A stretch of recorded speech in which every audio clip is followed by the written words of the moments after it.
আপনারা দেখতে পাচ্ছেন সেনা প্রধান এক ধরনের নামকা ওয়াস্তের মিটিং করার মধ্য দিয়ে এখন নতুন করে ষড়যন্ত্র করছে কিভাবে প্রেসিডেন্টের অধীনে নতুন করে একটা অন্তর্বর্তীকালীন সরকার করা যায়।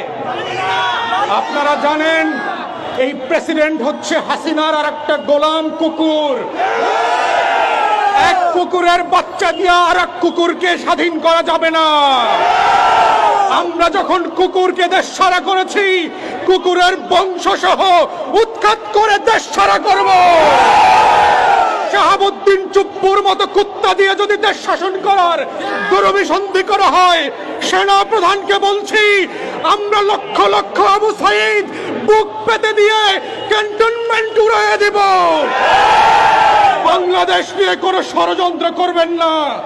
ষড়যন্ত্রের যে লাশ পড়েছে, গত 2 মাসে বাংলাদেশের হাজার হাজার শহীদরা আবু সাইদের মুগ্ধরা জীবন দিয়েছে। আমরা পরিষ্কার করে বলতে চাই, এই জীবনের বিনিময়ে যেই দিল্লির দাসত্ব থেকে বাংলাদেশকে আজকে আগস্ট মাসে শোককে 16ই ডিসেম্বরের বিজয়ের মাসে পরিণত করেছে, এটা ভুলতে দেওয়া যাবে না।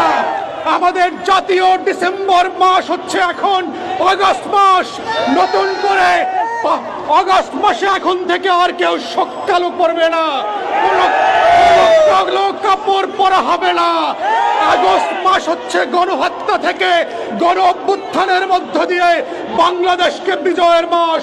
এই দিনের পতাকা হচ্ছে লাল, লাল সবুজের পতাকা দিয়ে আগস্ট মাসকে আমরা উদযাপন করব।